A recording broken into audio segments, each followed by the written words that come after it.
Halo semuanya, perkenalkan nama saya Atala Rafa Ananditya dari kelas 12 DKV.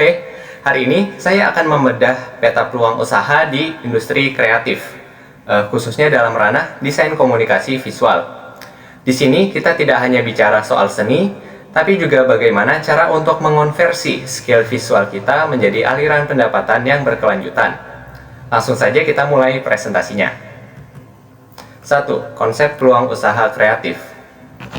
Konsep peluang usaha kreatif adalah kesempatan yang lahir dari kemampuan mengubah ide estetika, pesan persuasif, dan solusi visual menjadi produk atau jasa bernilai ekonomi tinggi.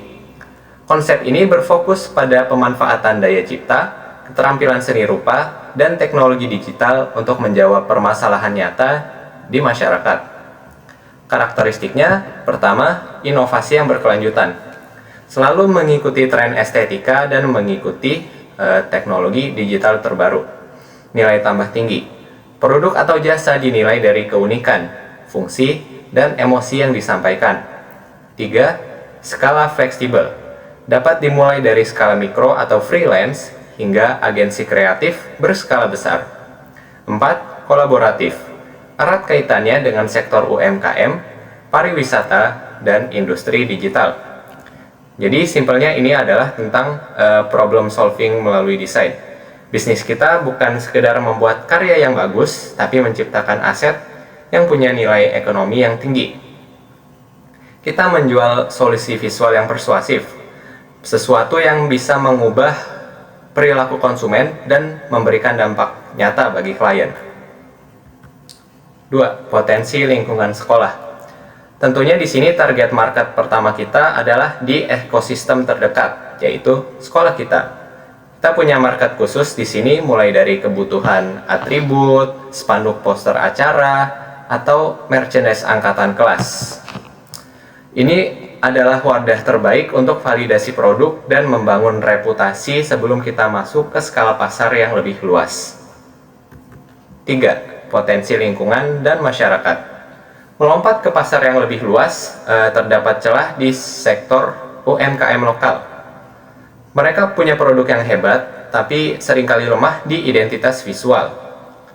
Disinilah peluang kita untuk masuk, membantu mereka rebranding, memperbaiki kemasan, dan membangun konten media sosial yang profesional. Selain UMKM lokal, di sini juga terdapat event dan komunitas lokal. Masyarakat sering mengadakan berbagai kegiatan sosial, kebudayaan, atau komersial yang membutuhkan desain poster, visual merchandise, serta dokumentasi kegiatan masyarakat. 4. Analisis kebutuhan pasar atau market need. Pasar saat ini sudah bergeser sepenuhnya ke media digital. Attention span konsumen semakin pendek, dan visual adalah kunci untuk menahan perhatian tersebut.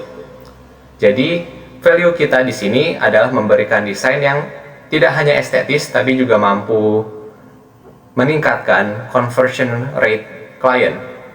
Kita memberikan harga yang kompetitif, value for money, agar bisa menjangkau skala UMKM. 5. Analisis SWOT, strength, weaknesses, opportunities, dan threats.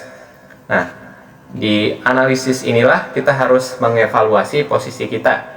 Kita mempunyai keunggulan secara teknis, tapi juga mempunyai tantangan di manajemen dan perangkat keras untuk kebutuhan rendering yang berat.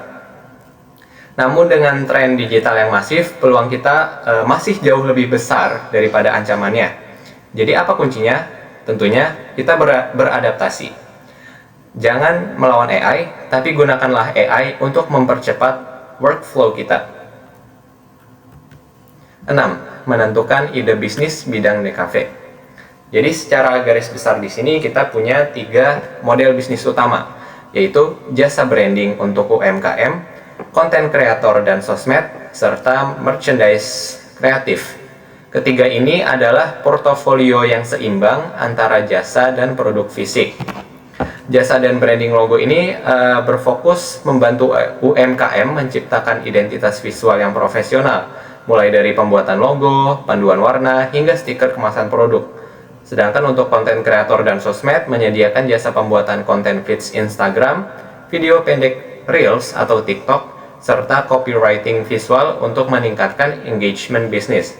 Dan untuk merchandise kreatif, di sini berfungsi untuk memproduksi dan memasarkan produk karya sendiri. Contohnya seperti stiker, enamel pin, apparel, tote bag dengan ilustrasi original khas tren anak muda yang kita butuhkan saat ini.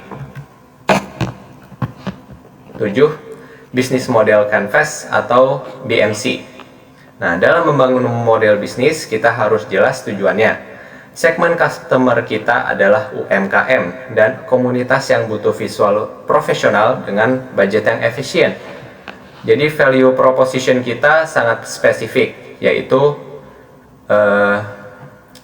desain yang eksklusif, waktu penyelesaian yang cepat, dan harga ramah pelajar dan UMKM lokal.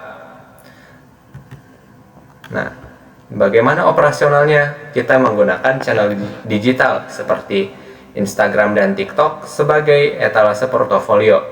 Kita juga menjalin mitra dengan vendor percetakan lokal, komunitas kreator atau desainer, pengurus sekolah atau organisasi. Dan untuk revenue, kita tidak hanya bergantung pada one-time project, tapi kita juga mendorong model retainer atau langganan bulanan untuk konten media sosial klien, seperti fee jasa desain proyek, penjualan produk fisik atau stiker, merch, serta langganan bulanan konten medsos. Baik semuanya, semoga materi yang saya sampaikan cukup bermanfaat bagi kita semua. Sekian dari saya, terima kasih.